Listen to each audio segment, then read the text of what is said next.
नरेंद्र मोदी का जन्म तत्कालीन बॉम्बे राज्य के महिसाना जिला स्थित वडनगर ग्राम में हीराबेन मोदी और दामोदर दास मूलचंद मोदी के एक मध्यम वर्गीय परिवार में 17 सितंबर 1950 को हुआ था। वह पैदा हुए 6 बच्चों में तीसरे थे। मोदी का परिवार मोद घांची तेली समुदाय से था, जिसे भारत सरकार द्वारा अन्य पिछड़ा वर्ग के रूप में वर्गीकृत किया जाता है। वह पूर्णतः शाकाहारी हैं। भारत पाकिस्तान के बीच द्वितीय युद्ध के दौरान अपने तरुण काल में उन्होंने स्वेच्छा से रेलवे स्टेशनों पर सफर कर रहे सैनिकों की सेवा की।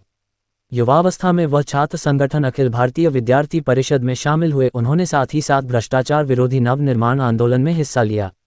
एक पूर्णकालिक आयोजक के रूप में कार्य करने के पश्चात उन्हें भारतीय जनता पार्टी में संगठन का प्रतिनिधि मनोनीत किया गया। किशोरावस्था में अपने भाई के साथ एक चाय की दुकान चला चुके मोदी ने अपनी स्कूली शिक्षा वडनगर में पूरी की। उन्होंने आरएसएस के प्रचारक रहते हुए 1980 में गुजरात विश्वविद्यालय से राजनीति विज्ञान में स्नातकोत्तर परीक्षा दी और विज्ञान स्नातकोत्तर की डिग्री प्राप्त की। अपने माता पिता की कुल 6 संतानों में तीसरे पुत्र नरेंद्र ने बचपन में रेलवे स्टेशन पर चाय बेचने में अपने पिता का भी हाथ बटाया। बड़नगर के ही एक स्कूल मास्टर के अनुसार नरेंद्र हालांकि एक औसत दर्जे का छात्र था, लेकिन वाद विवाद और नाटक प्रतियोगिताओं में उसकी बेहद रुचि थी। इसके अलावा उसकी रुचि राजनीतिक विषयों पर नई नई परियोजनाएं प्रारंभ करने की भी थी। 13 वर्ष की आयु में नरेंद्र की सगाई जसोदाबेन चमनलाल के साथ कर दी गई और जब उनका विवाह हुआ तब वह मात्र 17 वर्ष के थे।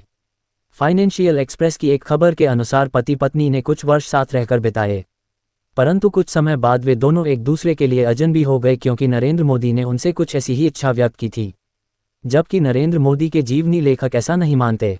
उनका कहना है, उन दोनों की शादी जरूर हुई परंतु वे दोनों एक साथ कभी नहीं रहे। शादी के कुछ बरसों बाद नरेंद्र मोदी ने घर त्याग दिया और एक प्रकार से उनका वैवाहिक जीवन लगभग समाप्त सा ही हो गया।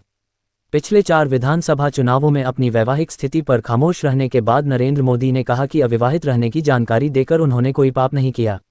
नरेंद्र मोदी के मुताबिक एक शादीशुदा के मुकाबले अविवाहित व्यक्ति भ्रष्टाचार के खिलाफ जोरदार तरीके से लड़ सकता है क्योंकि उसे अपनी पत्नी, परिवार व बाल बच्चों की कोई चिंता नहीं रहती। हालांकि नरेंद्र मोदी ने शपथ पत्र प्रस्तुत कर जसोदाबेन को अपनी पत्नी स्वीकार किया है।